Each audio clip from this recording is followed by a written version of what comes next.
We want to go now to Baltimore, the home of Congressman Elijah Cummings. He's the ranking Democrat on the House committee investigating the Libya attack. We ask the administration to provide someone from the administration to give their take on this story.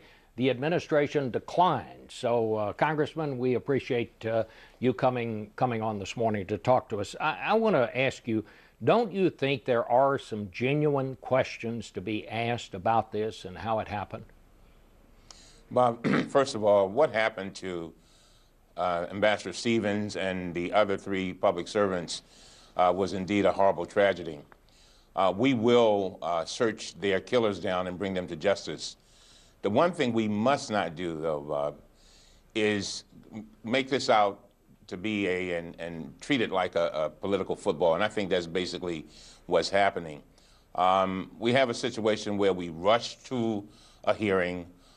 We don't have substantial evidence yet. We're still gathering evidence, coming to conclusions and looking in search of facts, and this is what has happened. But again, there's a lot to be answered, and I think you asked the right question. Yeah, there are a lot of things that we need to address, but this is not the way to do it. We have an FBI hearing going on, investigation going on, and Hillary Clinton, Secretary Clinton, has appointed a accountability review board to look at this, and we will get the answers. But the way we're doing it, I think, is basically based on a campaign schedule, trying to give Romney some talking points.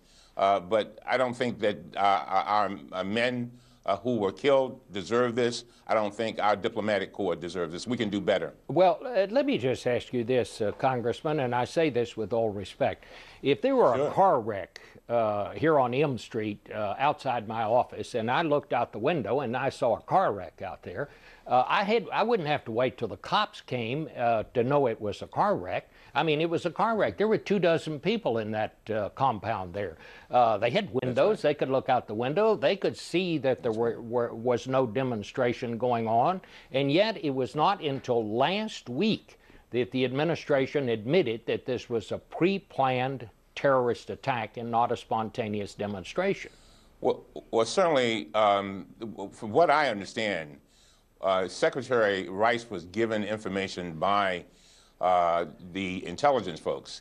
And the intelligence folks said themselves that they initially got some information indicating that there may have been some type of mob activity outside of this place. As a matter of fact, Ambassador Kennedy, Undersecretary Kennedy of the State Department, came before our committee. And by the way, he's one of the same people that Lindsey Graham cited. He came before our committee and made it clear that and by the way, this is somebody who served every president since President Nixon in the State Department. But he came and said if he had the information that he had the same information that Secretary Rice had, and it's still an evolving situation, and he said he would have said the same thing.